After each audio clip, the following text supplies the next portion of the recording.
Hello students, good morning. कैसे हैं आप सभी लोग? आप सभी को स्वागत है आपके अपने चैनल पे और मेरा नाम है मनीष गौतम। तो स्टूडेंट्स, आज का जो हमारा लेक्चर है वो है NCERT question based on electrostatic. मैं दोनों ही लैंग्वेज यूज़ करूँगा, तो किसी को दिक्कत नहीं आएगी कि सर हिंदी में है, अंग्रेजी में है। या सुबह के 5:30 बजे हैं और आपके लिए लेक्चर रिकॉर्ड हो रहा है आज का। सबसे इम्पोर्टेंट बात कि आपको अगर नीट एग्ज़ाम क्रैक करना है क्रैक करना है तो आपको एनसीईआरटी क्वेश्चंस करने ही पड़ेंगे। मीन्स एनसीईआरटी क्वेश्चंस जो है बेस है। पहले मान लीजिए कि एनसीईआरटी क्वेश्चन ये गए हैं कि एनसीईआरटी बुक बहुत बेकार है क्योंकि खिचड़ी बनी हुई है। बस थ्योरी की बात करें, बस क्वेश्चंस की बात करते हैं, न्यूमेरिकल्स ऑसम बहुत अच्छे हैं। मीन्स एनसीईआरटी क्वेश्चन करने के बाद आपको लगेगा कि हाँ वास्तव में फिजिक्स पढ़ रहे हैं। क्लियर? तो स्टार्ट करते हैं एनसीईआरटी क्वेश्चंस। आपको मज़ा आएगा और बहुत मज़ा आएगा चीज़ों को समझिएगा। मैं जो क्वेश्चंस कराऊंगा बहुत इजी वे में कराऊंगा, आपको कोई हार्ड नहीं। कैलकुलेशन नहीं करेंगे हम केवल फॉर्मूले की बात करेंगे। इंपॉर्टेंट है फॉर्मूला अप्रोच करना कि फॉर्मूला कौन सा लगेगा, या कहें क्वेश्चंस का अप्रोच करना है कि क्वेश्चंस में फॉर्मूला कौन सा लगेगा और किस तरह लगेगा। इंपॉर्टेंट वो है। गुना मार्क्स तो आप लोग कर लोगे, नहीं बात करेंगे। चलिए स्टार्ट करते हैं। तो मैं क्वेश्चन में बोल रहा हूँ, क्वेश्चन आपकी स्क्रीन मिल जाएगा। आपकी स्क्रीन पे क्या है क्वेश्चन एग्जैक्टली। मैं क्वेश्चन को शॉर्ट करके बोल रहा हूँ कि हाँ क्वेश्चन ये है। क्लियर? तो पहला क्वेश्चन जो है एनसीईआरटी का 12th क्लास इलेक्ट्रोस्टैटिक टॉपिक का क्वेश्चन नंबर 1 है। दो पार्टिकल्स हैं, एक पे चार्ज है 2 × 10⁻⁻7 कूलम और दूसरे पे है 3 × 10⁻⁻7 coulomb. Distance between them 30 centimetre. पूछ क्या है? फोर्स। आसान है। कूलम कहता है K Q1 upon R square. ये हो गया Q1, ये हो गया Q2 और जो डिस्टेंस है R वो सेंटीमीटर में है। इसे कन्वर्ट करो मीटर में, डिवाइड बाय 100 तो 0.3। कैलकुलेशन करेंगे तो आंसर आ जाएगा। और बात करें K की तो होता है 9 × 10⁻9 न्यूटन मीटर स्क्वायर पर कूलम। वो आसान क्वेश्चन। क्वेश्चन नंबर 2 लेते हैं। दो चार्ज पार्टिकल्स हैं अगेन, एक है 0.4 माइक्रो कूलम और एक है -0.8 माइक्रो कूलम। तो यहाँ पे फोर्स, इसको हमने कहा फर्स्ट पार्टिकल, इसको सेकंड। तो दिया क्या है क्वेश्चन में? Force on first particle by second particle कितना है? 0.2 न्यूटन। तो दो चीज निकालनी है। पहला निकालना है डिस्टेंस r और दूसरा निकालना है force on second particle due to 1। पहले इसकी बात करते हैं। मुझे f दिया है तो सर f की बात करते हैं। तो सर F12 क्या हो जाएगा? K Q1 Q2 by R square. अब बात करें दोनों की, तो जो वैल्यू F12 की है वही वैल्यू क्या होगी F2, पर डायरेक्शन अलग होगी। इसकी डायरेक्शन अगर यहाँ से यहाँ है तो उसकी यहाँ से यहाँ। एग्जाम्पल की बात करें, इसकी बात करें जैसे R क्या करेंगे? R square K Q1 Q2 upon F12। K कितना है?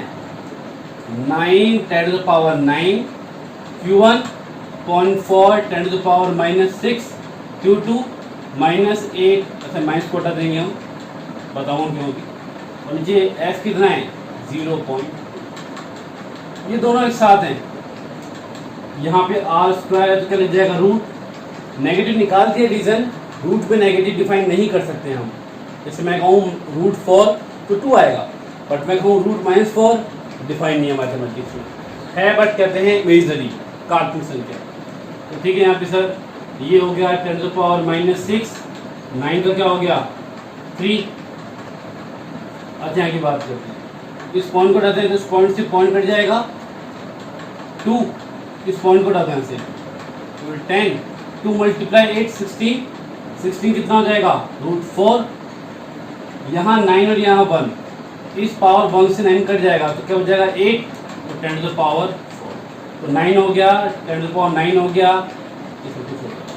तो क्या हो जाएगा यहाँ 3 × 4 12, 6 माइनस 4, तो यहाँ 4 माइनस 6 हो जाएगा 10 टू द पावर -2, मतलब 0.12 मीटर। This is the distance between two charge particle. ये दो बिंदुओं के मध्य की दूरी है, आयुष्य के मध्य की। बात करता है F21, तो जो वैल्यू F12 की है वही वैल्यू F21 की देगी, तो कितना sir 0. Clear? This is the question number 2 of NCERT.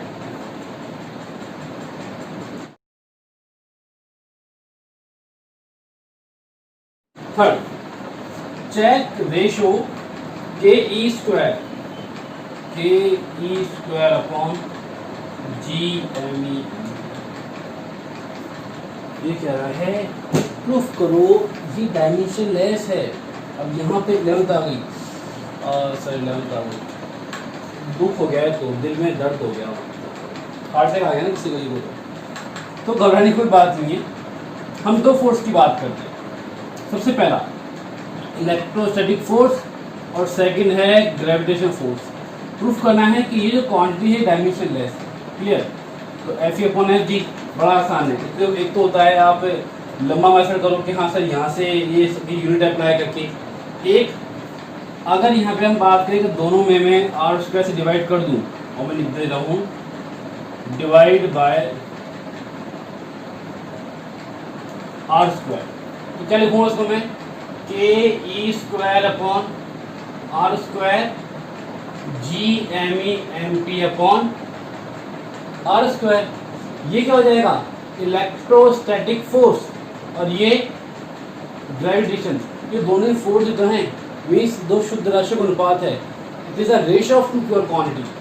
ठीक है, डायमेंशन लेस हो गया, जो फालतू इसका यूज कर कहा था मैंने आपसे इजी कराऊंगा, इजी हो गया।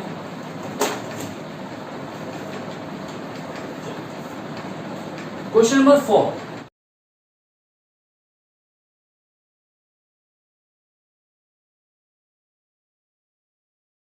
थ्योरेटिकल क्वेश्चन है।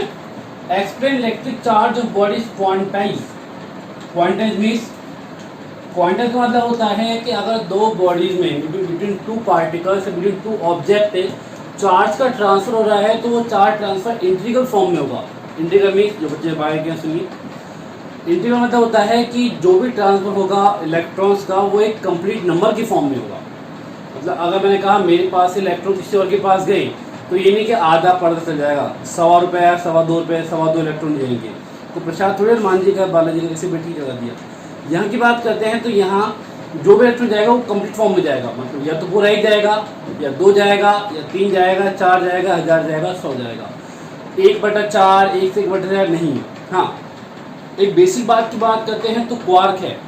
हम मानते हैं कि हमारे नेचर में क्वार्क की डिस्कवरी हो चुकी है, बट इन क्वार्क का जो अस्तित्व है वो अब तक प्रूफ नहीं हो पाया। Means existence of quark is does not proof. तो अगर प्रूफ नहीं हो पाया है तो हम इसको कंसिडर नहीं करते कि क्वार्क है या नहीं। हाँ, जिस दिन क्वार्क का एग्जिस्टेंस प्रूफ हो गया कि हाँ वास्तव में एक्चुअल में क्वार्क है, उस कंडीशन में ये थ्योरी गलत हो जाएगी। क्लियर? तो charge is quantize because electron transfer between two object in integral form. Next, इसी का सेकंड पार्ट है, why can one ignore quantization of electric charge when dealing with microscopy. जब बात करते हैं सिस्टम की, तो सिस्टम दो तरह के होते हैं। सिस्टम वैसे तो अलग बात है, दो तरह के अलग से और भी होते हैं जो हमारे सिलेबस में हैं। एक हम बात करते हैं इनर्शिया, और एक हम बात करते हैं नॉन इनर्शिया। ये हमारे छोटे क्लास की बात है। एक हम बात करते हैं हाँ माइक्रो सिस्टम और एक मैक्रो सिस्टम। जैसे कि नाम में है माइक्रो। माइक्रो मीन्स जहाँ हम बहुत छोटे पार्टिकल्स की बात करते हैं, जैसे नैनो पार्टिकल्स या माइक्रो पार्टिकल्स, मतलब जिन पार्टिकल का साइज इतना हो कि हम उन्हें देख नहीं पाएंगे इजीली, तो माइक्रो है। मैक्रो मीन्स हम इजीली देख सकते हैं। तो जहाँ माइक्रो सिस्टम की बात आती है वहाँ हम कंसिडर करते हैं मास को, लेकिन जहाँ मैक्रो की बात करो, लेकिन जहाँ माइक्रो की बात करते हैं, माइक्रो मतलब बोलते हैं इनमें सूक्ष्म निकाय, इस माइक्रो को बोलते हैं सूक्ष्म निकाय। तो यहाँ वो पार्टिकल्स आते हैं जिन्हें हम इजीली नहीं देख सकते, तो जिन्हें हम कंसिडर करते हैं कि ऐसा होता है। माइक्रो में वो पार्टिकल्स होते हैं जो एक्चुअल में एग्जिस्ट करते हैं और जिन्हें हम देखते हैं इजीली, जैसे मास है, मास जो है माइक्रो सिस्टम में आता है, ठीक। बट इलेक्ट्रॉन्स की बात करते हैं तो इलेक्ट्रॉन माइक्रो, क्लियर। समझ में आई बात?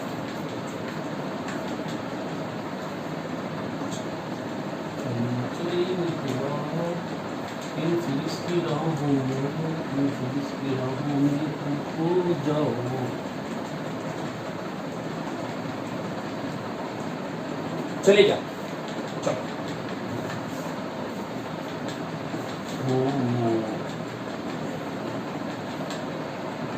देखिए आगे बुक की बात करते हैं तो बुक में क्या लिखा होता है, एक्चुअल बात करें तो लैंग्वेज से की होती है।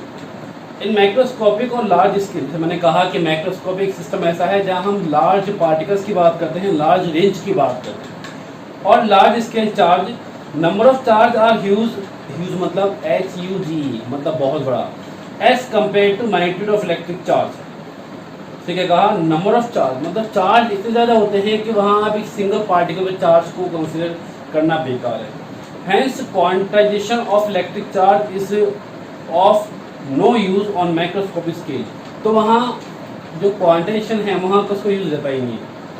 It is ignore and it is consider that electric charge is continuous, clear. अब मैंने कहा कि एक जगह पे करोड़ों इलेक्ट्रॉन्स हैं और वो इलेक्ट्रॉन्स है तो वहाँ एक इलेक्ट्रॉन पे चार्ज का जो वैल्यू है उसका कोई एग्जिस्टेंस नहीं होता, तो कोई खास काम नहीं होता। हाँ, लेकिन जहाँ नंबर ऑफ चार्ज कम है वहाँ उस चार्ज की रेस्पेक्ट होगी, मीन्स उस वैल्यू ऑफ चार्ज की हम बात करेंगे, उसे हम बोलते हैं माइक्रो सिस्टम। अगला क्वेश्चन है क्वेश्चन नंबर 5, आपको स्क्वायर दिया है। क्वेश्चन नंबर 6 स्क्वायर दिया, वो तो क्या है, ये सारे क्वेश्चन हम पहले भी कर चुके हैं इस तरह के, तो मैं आपको बेसिक बता रहा हूँ कि हाँ क्वेश्चन। रीज़न ये है कि NCERT हमारा बेसिक है, सब कहते हैं ना कि तेरा बेसिक वीक है, तो बेसिक इसको कराना है यार किसी ने। ये कह रहा है कि एक स्क्वायर है जिसकी 4 वर्टेक्स हैं, वर्टेक्स बोले तो शीर्ष, वर्टेक्स बोले तो शीर्ष। यहाँ सेंटर है और सेंटर पे 1 माइक्रो कूलम चार्ज। तो ये क्या है कि फोर्स बताओ उसकी कितना होगा, इस सेंटर के चार्ज पे फोर्स कितना होगा। तो ठीक है, देखिए पहले बात करते दोनों, ये पॉजिटिव है और ये पॉजिटिव है तो क्या करेगा, इसको रिपेल करेगा। ये पॉजिटिव है, ये पॉजिटिव है, इसको रिपेल करेगा। मतलब अगर मैंने कहा ये F1 है और ये F2 है तो F1 इक्वल टू F2 तो है, लेकिन क्या आएगा माइनस, मीन्स इन दोनों का जो सम है वो क्या हो जाएगा, ये नेगेटिव है तो ये इसको खींचेगा अपनी ओर, और ये नेगेटिव है तो ये भी इसको अपनी ओर खींचेगा, और खींचता हम नहीं जा रहा, मर नहीं रहा। तो अगर मैंने कहा सर ये F3 है और ये F4 है तो वापस से वही system sir, F3 plus F4 equal to 0, F3 और F4 0 हो गए, और 0 हो गए तो चारों फोर्स भी क्या हो गए, 0 हो गए। ऐसी कोई दिक्कत की बात तो नहीं है ना। चलो तो बधाई हो, हमारे क्वेश्चन 6 हो गए। Question number 7, electric field line is continuous curve why. के इलेक्ट्रिक फील्ड लाइन्स मतलब विद्युत क्षेत्र रेखाएं एक कंटिन्यूअस मतलब सतत वक्र बनाती हैं, सतत वक्र बनाती हैं। रीजन, इलेक्ट्रॉन को कंगारू पार्ट नहीं है, एक कंगारू जानवर नहीं जो उछल उछल के जाएगा, इट्स नॉट ए कंगारू जो उछल उछल के जाएगा, इट्स एक अच्छा प्राणी जो कंटिन्यूस चलता है, मीन्स उछल के नहीं जाता, वो कंटिन्यू अपने पाथ को फॉलो करता है। अगर ऐसा है तो जो पाथ बनेगा वो क्या बनेगा, कंटिन्यूस। बिल्कुल सही बात। 2 field lines never cross each other at any point. बिल्कुल ये बात सही है कि 2 बल रेखाएं एक दूसरे को नहीं काटती। रीजन, इलेक्ट्रिक फील्ड लाइंस के अगर किसी पर्टिकुलर पॉइंट पे हम एक टेंजेंट ड्रॉ करें तो क्या दिखाता है, डायरेक्शन। अगर डायरेक्शन दिखाता है तो डायरेक्शन दिखाता है तो क्या था, हाँ जिस पॉइंट पे डायरेक्शन दिखाएगा वहाँ 2 मत समझ आते हैं कि सर ये 2 इलेक्ट्रिक फील्ड लाइंस है, ये पॉइंट ए पर इंटरसेक्ट कर गई तो यहाँ से इसकी बात करते हैं तो इसकी डायरेक्शन, इसकी बात करते हैं इसकी डायरेक्शन, मतलब एक टाइम पे 2 जगह जा रही है। क्या ये पॉसिबल है क्या? क्या ये पॉसिबल है, क्या नहीं है? तो ऐसा भी नहीं हो सकता ना। क्लियर? आई होप आप सब इंजॉय कर रहे होंगे। मैं इंजॉय करने की कोशिश करवा रहा हूँ, वैसे मैं करता नहीं, पर ठीक करने की कोशिश कर रहा हूँ। क्वेश्चन नंबर 8 बिल्कुल सही है। दो चार्ज हैं 3 microcoulomb minus 3 microcoulomb at distance 2 centimetre 30 centimetre. Question number 8 है, दो चार्ज हैं 3 माइक्रोकुलाम एंड माइनस 3 माइक्रोकुलाम और डिस्टेंस है 20 सेंटीमीटर। क्या कह रहा है ये? Find electric field eight mid point. Clear? अच्छा, बात करें प्लस के लिए। अच्छा, ये 20 ना मिड मतलब ये कितना हो जाएगा 10 और ये कितना हो जाएगा 10 हो जाएगा, मतलब due to positive charge E1 due to plus Q charge. देखिए बिल्कुल सही बात, प्लस क्यू E1 क्या reading sir K Q upon R and due to negative E2 equal to K Q upon R. Sir अब यह दोनों add करेंगे, means electric field at point O। Sir क्यों ऐड करेंगे? देखो, due to positive charge electric field आए, due to negative charge दोनों एक तरफ है ना, मतलब सर E1 प्लस E2 दोनों इक्वल है तो 2kq अपॉन आर स्क्वायर। तो 2k कितना है 9 10 टू पावर 9, q कितना है q है 3 10 टू पावर -6 एंड r क्या है r सर नेगेटिव क्यों लिया? नेगेटिव शो कर देगा डायरेक्शन। देखो नेगेटिव एक ही बार कम आएगा, दोनों बार कम नहीं आएगा। ये बहुत बड़ी समस्या होती है कि ऐसे समझने की बात है। हाँ, r मतलब 10 सेंटीमीटर, तो 10 को कन्वर्ट करो मीटर में, तो 10 अपॉन 100 1/10 मतलब 10 टू पावर -1 और 1 का स्क्वायर। तो क्या सही है? हाँ, 3 दूनी 6 6 नाम 54 54, दिस इज 54 और ये ऊपर जाएगा ना, तो 9 2 11 में से 6 गए तो 5।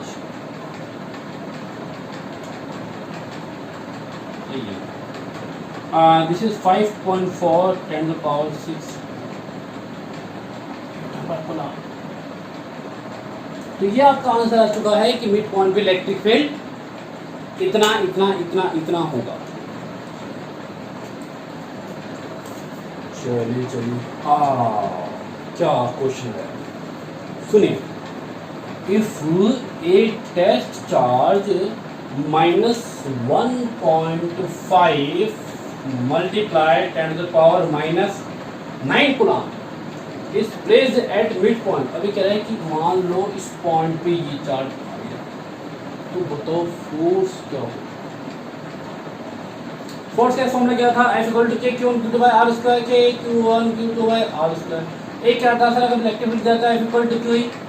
अच्छा, क्यू कितना है 1.5 10 टू द पावर -9, ये कितना है 5.4 10 टू द पावर 6। इसे मल्टीप्लाई करो, आप अंदर वो 7 मतलब पर 81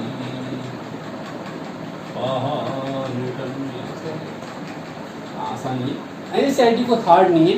जैसे कि मैंने कहा, मेरा मोटिव होता है कि आपके लिए फिजिक्स इजी बनाना। तो आज का जो हमारा एम है वो है how to crack physics numericals easily. Means हम फिजिक्स न्यूमेरिकल कैसे इजीली सॉल्व कर सकते हैं। तरीके बहुत होते हैं करने के, बात है हमें तरीके निकालने होंगे। और सबसे इम्पोर्टेंट बात मैं फिर कहता हूँ आप लोगों से, चैनल सब्सक्राइब मत करो, कोई दिक्कत नहीं है, बट वीडियो देखो और फिजिक्स को इजी बनाओ। ये जो भ्रांति है, कहें कि जो माइंड में साइकोलॉजी बैठी हुई लोगों के कि फिजिक्स इजी है उसे मिटाना मेरा मेन एम है कि हाँ सर फिजिक्स इजी है। क्योंकि इसके चक्कर में कई लोग, खासकर नीट के बच्चों की बात करते हैं तो नीट वाले बच्चे रह जाते हैं। तो थोड़ा ध्यान रखिए इसको। ईजी है, हमारी सोच के ऊपर है। अगर हम सोचते हैं ईजी है तो ईजी और नहीं है तो हाँ। एक बहुत अच्छी बात कही है किसी ने कि फैसला होने से पहले भला मैं क्यों हार मान लूँ, फैसला होने से पहले भला मैं क्यों हार मान लूँ, जग अभी जीता नहीं और मैं भी हारा। तो कुछ बातें याद रखिए कि अभी कुछ भी नहीं हुआ ऐसा कि अभी नीट के काफ़ी दिन है के पास, सितंबर में एग्ज़ाम है, मीन से अप्रॉक्सीमेट के पास 60 दिन हैं। 60 दिन बहुत होते हैं हमारे लिए, 60 दिन हमारे लिए बहुत होते हैं। सारथी में हमारे लिए एक बहुत बड़ी अपॉर्चुनिटी है इसको सॉल्व करने की, कहें कि इस नीट एग्ज़ाम को क्रैक करने की। तो नीट एग्ज़ाम आप क्रैक कीजिए, कुछ बनिए, क्योंकि जब तक कुछ नहीं बनेंगे दुनिया आपकी इज्जत नहीं करेगी। ठीक है, दुनिया इज्जत उन्हीं की करती है जो खुद की इज्जत करवाता है। मीन्स अगर आप खुद की रेस्पेक्ट करवाना जानते हैं तो ही दुनिया रेस्पेक्ट करेगी आपकी, और रेस्पेक्ट करना नहीं जानते दुनिया रेस्पेक्ट नहीं करेगी आपकी। ठीक है, तो कुछ बेसिक चीज़ें हैं जो हमें याद रखनी होती हैं। इस दुनिया में जीना है तो हमें संघर्ष ये है, कहें कि स्ट्रगल तो करना ही पड़ेगा, बिना स्ट्रगल हमारा काम नहीं होगा।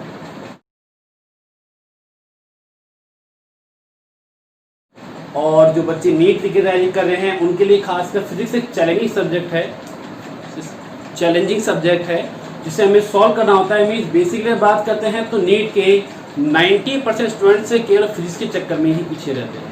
तो कोशिश कीजिए, ऐसा कुछ नहीं है कि सब कुछ इम्पॉसिबल है, नहीं, इम्पॉसिबल कुछ भी नहीं है, बट हमारी सोच है। हम 3 घंटे पिक्चर देख लेते हैं और बोर नहीं होते, वहीं 1 घंटे मास्टर का कच्चा करता है तो बोर कर रहा है। Reason interest.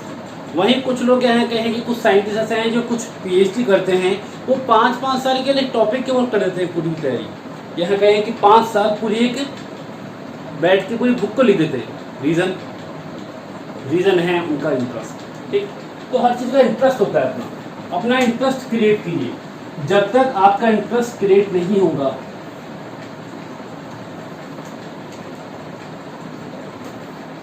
हम करते हैं स्टार्ट। तो हमारा क्वेश्चन 8 तक हो गया था, अभी 9 क्वेश्चन करते हैं। क्लियर? अच्छा, फोर्स की बात ध्यान रखिए। फोर्स की जो वैल्यू है, मीन साइन ऑफ फोर्स से आप नेचर पता कर सकते हैं। फिजिक्स में साइन के बहुत मतलब होते हैं, मतलब ऐसा नहीं कि जैसे छोटी क्लास में था कि +10 -10 मतलब एक कमी नहीं। अगर मैंने कहा कोई वेक्टर क्वांटिटी है और मान लेते हैं कि वहाँ प्लस माइनस आया है, तो फॉर वेक्टर क्वांटिटी ये साइन शो करता है डायरेक्शन।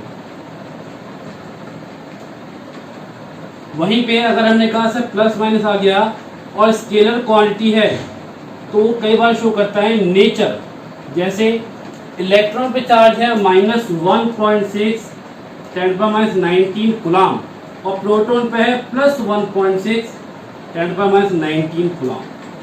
अब दोनों का नेचर अलग है, कम ज़्यादा कोई भी नहीं है। मीन जितना चार्ज इलेक्ट्रॉन पे उतना प्रोटॉन पे है, बट दोनों का नेचर अलग है। क्लियर? तो कुछ चीज़ याद रखिए कि अगर वेक्टर क्वांटिटी है then sign show the direction, and अगर स्केलर क्वांटिटी है देन हाउ मेनी टाइम्स से कहें कि many times it show nature. तो नेक्स्ट लेते हैं। A polythene piece rubbed with wool is found to have a charge. Question number 11। 9 10 हमारे easy हैं, हम कर लेंगे खास बात। A polythene piece rubbed with wool is found to have a charge. जे पॉलिथीन पीस को किसी अदर ऑब्जेक्ट से रब किया, उसमें चार्ज कितना आया? -3 10⁻⁻7 coulomb. Number of transfer electrons, कितने इलेक्ट्रॉन ट्रांसफर किए? बड़ा आसान है। क्वांटाइजेशन कहता है Q = N। ये N क्या है? Number of charge transfer. तो N = क्या हो जाएगा? Q/E means 3 × 10⁻⁻7 1.6 × 10⁻19। तो क्या हो जाएगा? इसको काटेंगे अप्रॉक्स 2 आएगा ये, तो -2 10⁻⁻7 10⁻19 कितना आएगा? -2 10⁻12। नेगेटिव हमारे नेचर के लिए है, तो क्या आ जाएगा? 2 10⁻12 इलेक्ट्रॉन। ये क्या है? Number of electron. क्या कह रहा है? In their transfer of mass from wall of polythene. क्या वहां पे मास का ट्रांसफर हुआ? बिल्कुल हुआ है। अगर चार्ज का ट्रांसफर होता है मीन्स इस चार्ज चेंज होता है then mass is also change. But याद रखिए मीन्स अगर चार्ज चेंज होता है then mass also change, mass भी चेंज होगा। लेकिन अगर हम बात करते हैं मास चेंज होता है then charge will not change.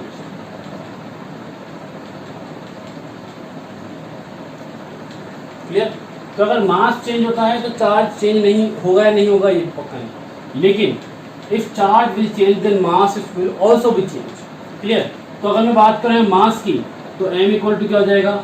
Sir मैंने कहा मान लो मास ऑफ इलेक्ट्रॉन कितना है एम ई, एक पे कितना है, मतलब टोटल एक पे इलेक्ट्रॉन पे मास है एम ई, और इलेक्ट्रॉन्स कितने हैं, नंबर ऑफ इलेक्ट्रॉन्स की, तो total change in mass N हो जाएगा 2 × 10⁻12 एंड मास ऑफ इलेक्ट्रॉन कितना होता है 9.1 × 10⁻13, तो ये हो जाएगा 18 × कितना आएगा,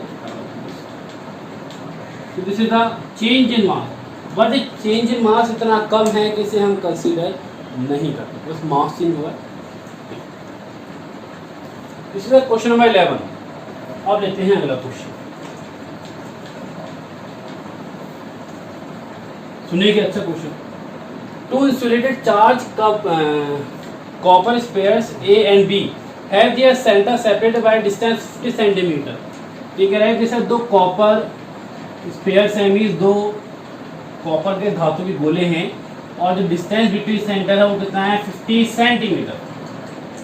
mutual force of electron repulsion इस चार्ज, बड़ा आसान है कि सर Q कितना है 6.5 × 10⁻⁷ कूलम, R आपको दिया है यहाँ पे 50 centimetre, means convert in metre तो कितना हो जाएगा 1/2 मीटर या 0.5।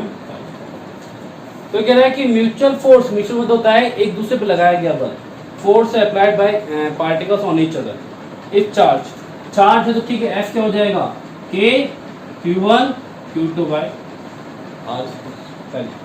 दूसरा इसी का सेकंड पार्ट जो है, तो फर्स्ट पार्ट है सेकंड पार्ट, इस तरह इस चार्ज डबल, अगर मैं चार्ज को डबल कर दूं और डिस्टेंस को, दोनों को डबल करना है, और अगर डिस्टेंस को मैं हाफ कर दूं तो 2 × 2 4, 4 × 4 16, सो जो फोर्स है वो इनिशियल फोर्स का 16 मल्टीप्लाई हो जाएगा। क्लियर? ये बहुत आसान क्वेश्चन जो हमारे पीएमटी में आते हैं। नाउ क्वेश्चन नंबर 14, ये क्वेश्चन कई बार और कई बुक्स में आता है, कई बुक्स में आता है ऐसी बात। अब क्या सिंपल क्या होता है यहाँ पे क्वेश्चन नंबर 14 जो कई बुक्स में आता है, आपको दिया जाता है कि सर दो चार्ज हैं यहाँ पे, डिस्ट्रीब्यूट है एक सिंगल एक रोड पे, और यहाँ इलेक्ट्रिक फील्ड है, तो इलेक्ट्रिक फील्ड कहाँ से कहाँ है +2 में। अब यहाँ 3 पार्टिकल्स का पाथ देगा आपको, यहाँ आपको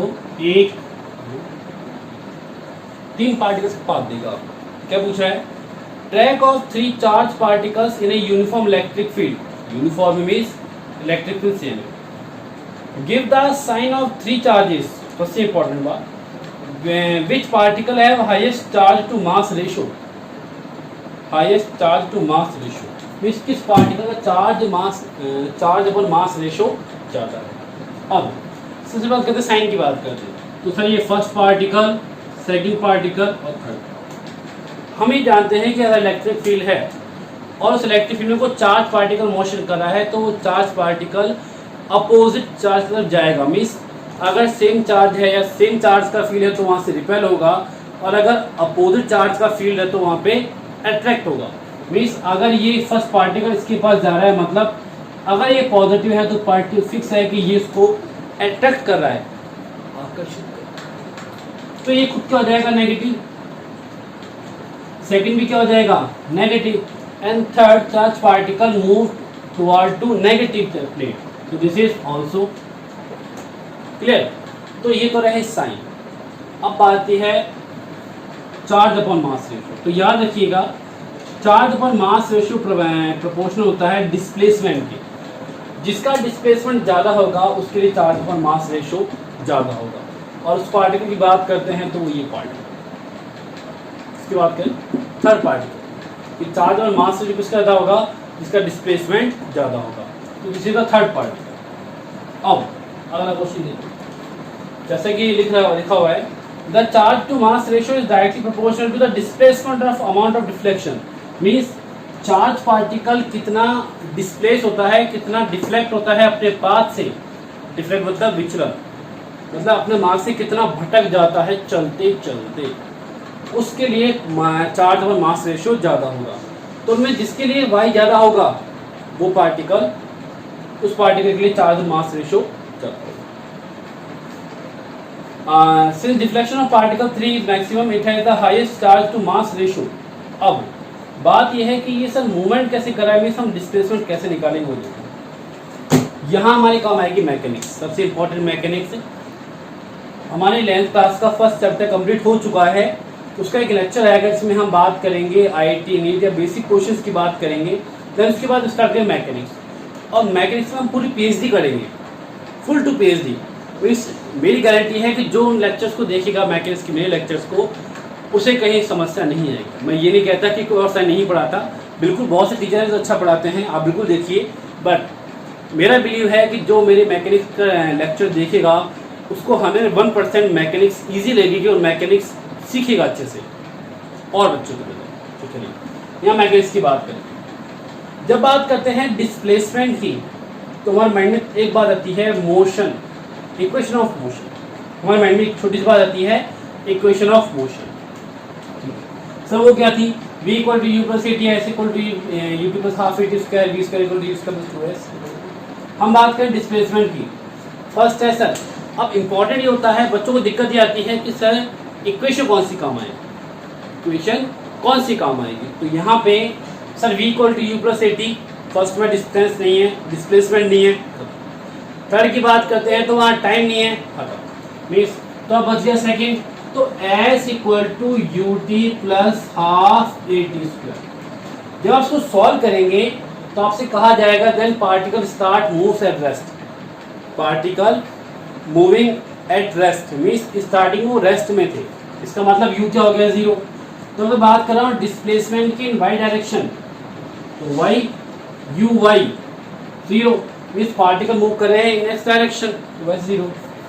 तो क्या बच गया सर, तो s तो है क्या बन गया y, और uy क्या हो जाएगा 0 मीन्स ये uy है और ये a।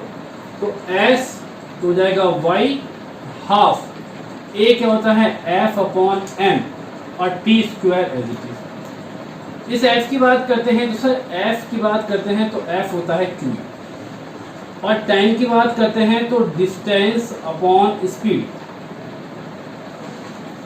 डिस्टेंस की बात करते हैं यहाँ पे तो ठीक है सर, हाँ अगर पार्टिकल इस चार्ज इलेक्ट्रिक फील्ड में मूव कर रहा है तो यहाँ से यहाँ तक में ये मूवमेंट करता है equal to length of charge. ये जितना इस चार्ज की लेंथ है, ऐसा तो है नहीं कि गुस्सा आ जाएगा उसको प्लेट को तोड़ के निकल जाएगा, ऐसा तो हो नहीं सकता, पॉसिबल नहीं है।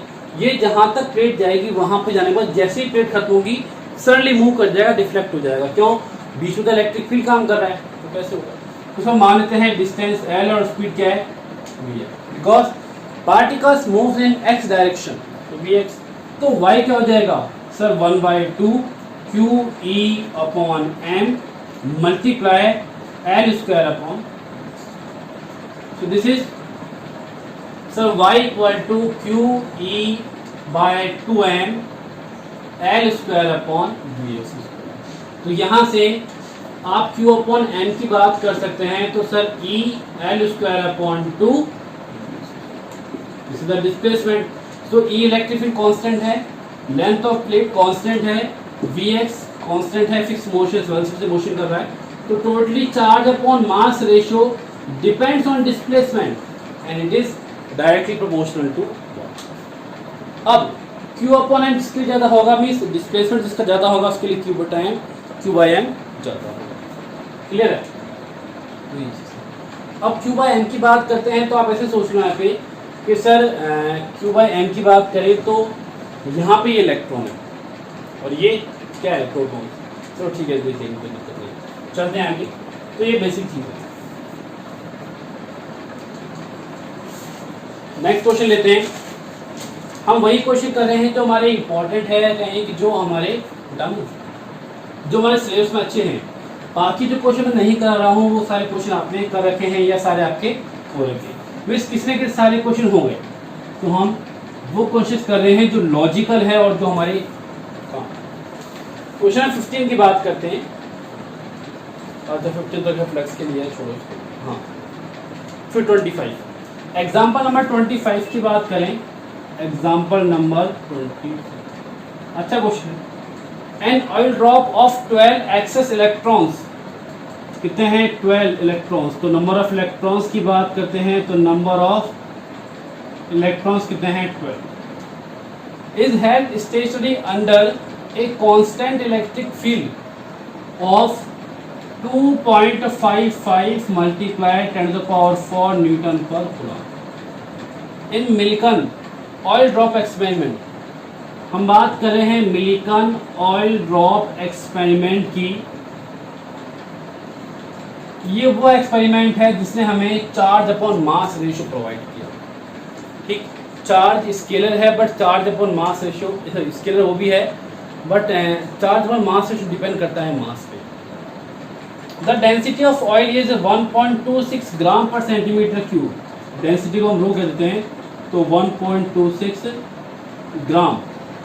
ग्राम पर centimetre. Estimate radius of drop, estimate radius of drop. अच्छा, पहले बात करते हैं इलेक्ट्रिक फील्ड दिया है तो मुझे पता है कि F इक्वल टू क्या होता है Q। और अगर मैं को F की बात करूं तो मैं फॉर्मूला जानता हूं F के लिए mg, एक तो होता है ma। अब A की बात करते हैं तो ऑयल ड्रॉप मूवमेंट कर रही है under the influence of gravity, मतलब गुरुत्व के प्रभाव में, तो mg। Q की बात करते हैं तो Q इक्वल टू होता है ne, m as it is. अच्छा, m की बात करते हैं तो डेंसिटी क्या होती है, डेंसिटी दी है ना तो सर मास अपॉन वॉल्यूम, तो बहुत आसान है। E दिया है मतलब F equal to Q। Density दी है तो डेंसिटी होता है मास अपॉन वॉल्यूम, एक सिंगल फॉर्म। और मास की बात करते हैं तो मास को देख के मेरे दिल में ख्याल आता है कि हम जानते हैं F इक्वल टू mg, तो ख्याल आने चाहिए। अच्छी बात है, तो ये हो गया। तो मास की बात करते हैं तो density multiply volume multiply g, F equal to Q। Volume क्या हो जाएगा, स्पेयर है ना, ऑयल का स्पेयर तो है, तो वॉल्यूम क्या हो जाएगा 4/3 pi R Q into G equal to Q. अच्छा, ये एन ई है, मुझे क्या निकालना है आर, तो आर क्यू 3 मल्टीप्लाई तो 3 N E upon rho 4 rho pi जी, और यहाँ आर क्यू है तो आर क्या हो जाएगा 3 N E upon 4 rho pi G to the power 3 as it is. And number of electrons है, ई चार्ज है 1.6 10⁻19। ई इलेक्ट्रिक फील्ड विद्युत क्षेत्र दिया गया है आपको, रो 4 एज इट इज, रो कितना है ये, तो कन्वर्ट कर लो किलोग्राम में, तो 1.2 मल्टीप्लाई 10⁻³ किलोग्राम पर मीटर। तो कैसे, रो इक्वल टू है 1.2, ग्राम दिया है कन्वर्ट इन किलोग्राम, तो 1 gram equal to 10⁻³ kilogram. Centimetre 10⁻⁻2।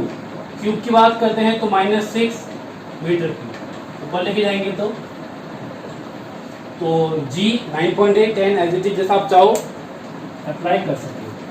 जो बाकी क्वेश्चंस हैं उनमें कुछ क्वेश्चंस जो है हमारे एनसीईआरटी में, अभी जो हमारा चैप्टर फर्स्ट सेकंड है एनसीईआरटी में दोनों कंबाइंड फॉर्म में है, तो एनसीईआरटी में कुछ क्वेश्चंस ऐसे भी हैं जो फ्लक्स पे या गाउस लॉ पे डिपेंड करते हैं, वो हमने नहीं किया है अभी, तुम आपको नहीं करवा रहा, मैं आपको इस चैप्टर के वही क्वेश्चन करवा रहा हूँ जो टॉपिक हम कर चुके हैं।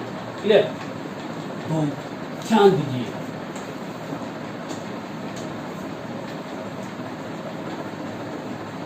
ये है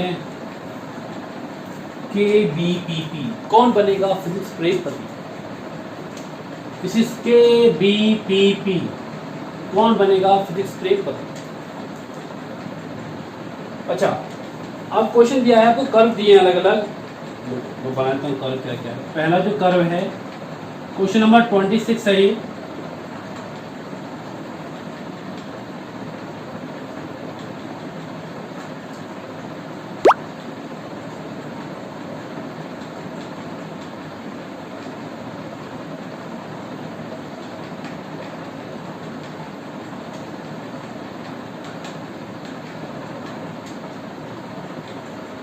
ये दो कछुए के बाद इसकी पूंछ, ठीक,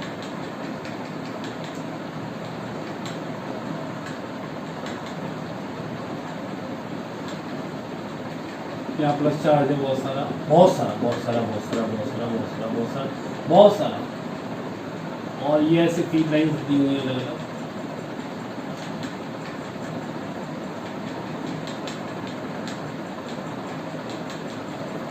और कौन सा कर रहे हैं, बस वही कर रहे हैं। तो बेसिकली हम बात कर सकते हैं दोनों का पॉसिबल नहीं है। रीज़न, इलेक्ट्रिक फील्ड लाइन्स से अगर बात करते हैं तो field lines perpendicular to the surface of particular surface. तो सर यहाँ सरफेस की बात करते हैं तो फील्ड लाइन्स परपेंडिकुलर नहीं है, अलग अलग एंगल पे, तो ये गलत है। दूसरा, फील्ड लाइन्स स्टार्ट होती हैं पॉजिटिव से और खत्म होते हैं नेगेटिव में, यहाँ तो ठीक है, बट यहाँ उल्टा क्या हो गया, नेगेटिव से क्या हो गया, स्टार्ट हो गया और पॉजिटिव पे मर्ज हो, गलत है। Question number 27,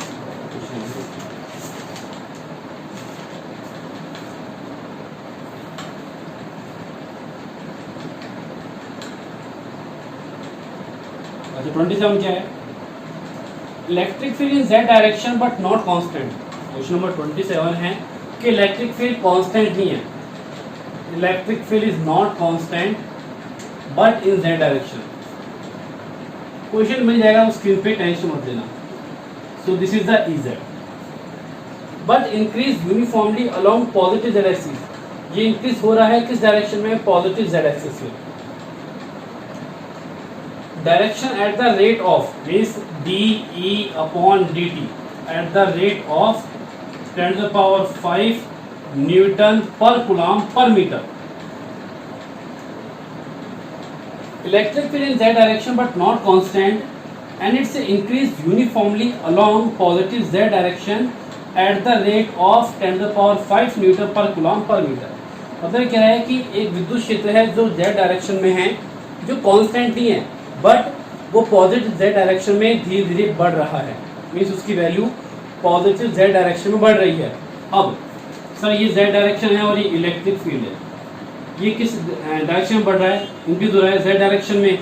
so electric field change with respect to z direction means with respect to distance, तो DE अपॉन DZ, तो ये तो होता है न्यूटन पर कूलम और z क्या है डिस्टेंस, तो हो गया मीटर।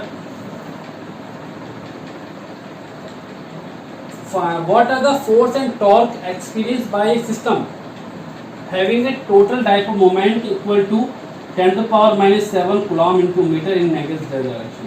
मीन्स ये क्या है कि इस पर टोटल फोर्स और डाइपोल मोमेंट क्या होगा। अच्छा बात करते हैं टोटल फोर्स की, तो हम जानते हैं कि जब भी कोई डाइपोल एक यूनिफॉर्म इलेक्ट्रिक फील्ड में होता है तो टोटल फोर्स क्या होता है, बट अगर बात करें टॉर्क की तो हम निकाल सकते हैं। अच्छा डाइपोल पहले बात करते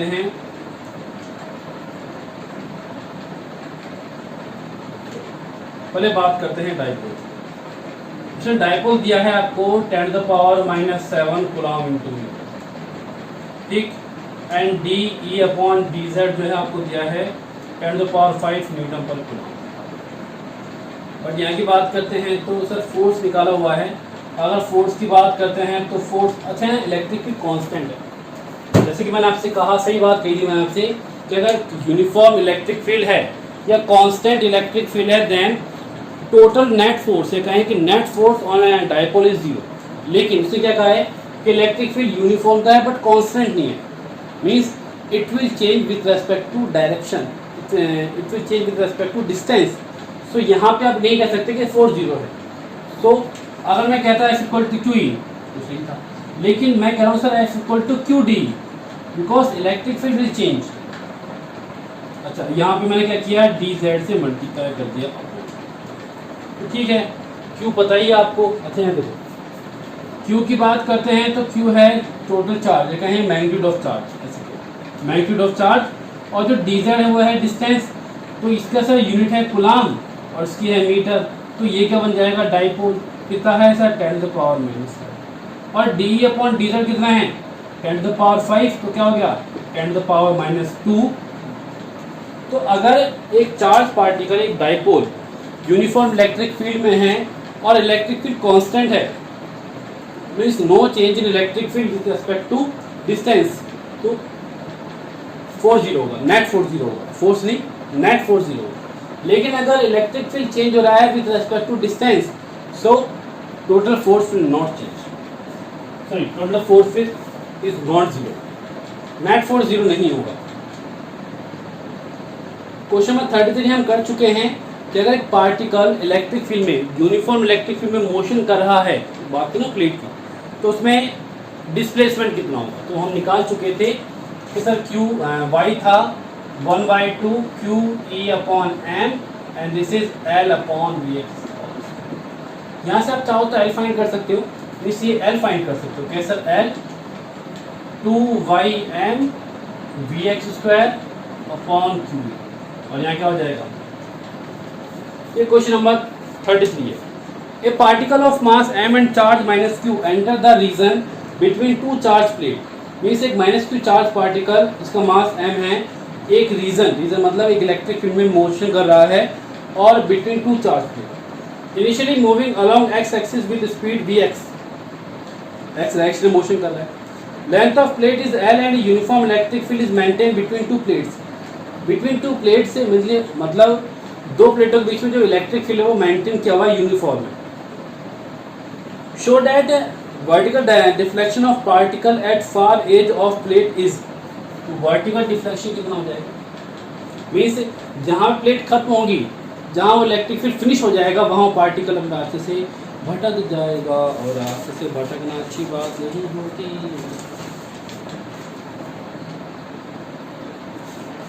तो ये सारे क्वेश्चन थे जो हमारे चैप्टर फर्स्ट के थे। आई होप आप सबको समझ में आए होंगे। जी हाँ, बिल्कुल समझ में आए होंगे, क्योंकि हमने कोशिश नहीं की। क्लियर? तो पढ़ते रहिए। Best of luck. Thank you very much.